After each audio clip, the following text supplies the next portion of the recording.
All right, so this is a side-lying scap mobilization or breathing drill. It's gonna be really good to help kind of get the shoulder blade of the scapula away from the back of the rib cage, help create some expansion on the in the upper back a little bit, um, and improve some shoulder mobility. So you're gonna be laying on your side.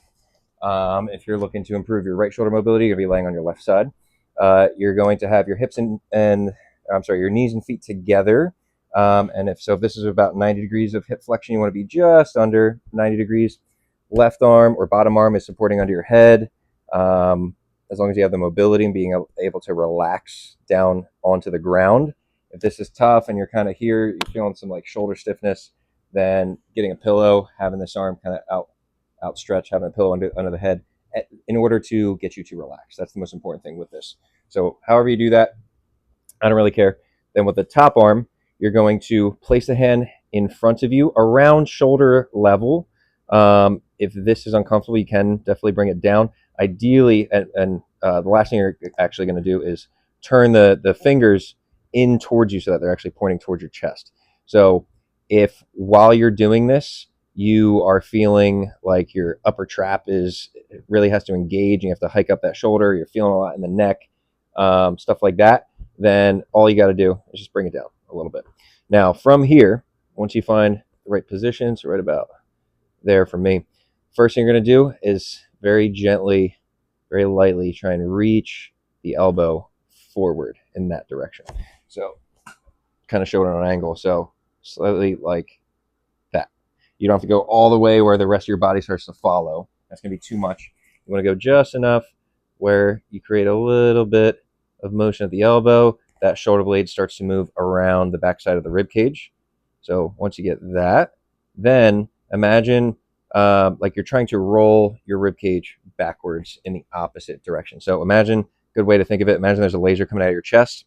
What you want to do is try and point that laser up towards the ceiling. And again, just enough where you can start to feel with that roll that increases the space between your spine and your shoulder blade. So again, I'm here. I'm not shrugging up. I have my shoulder nice and relaxed, not feeling anything in the neck. I'm going to get a light reach forward through the elbow. I'm going to roll my ribcage backwards slightly. I felt that as I rolled back, that increased the space between my spine and my shoulder blade. I'm going to hold this position, and I'm just going to breathe. Silent, gentle in through the nose. Long exhale through the mouth. What you should feel as you breathe in is that upper back between the spine and the shoulder blade, that where you're trying to create space on that top side. You should feel air kind of fill in that area on the breath in, making sure you're not forcing it. I don't want to see like all your neck muscles turn on or anything like that. It's a very gentle, relaxed inhale. If you're not feeling that air kind of filling that in that spot, then that means you just got to play around with, maybe the head needs to be a little bit further away, maybe it needs to be lower, maybe it needs to be higher, maybe you're not realizing it, your shoulders like going straight up into your ear, and you got to just chill out a little bit.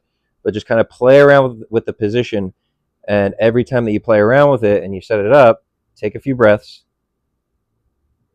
and figure out, okay, where do I feel the best expansion in my upper back without having to force it? And that's how it's done.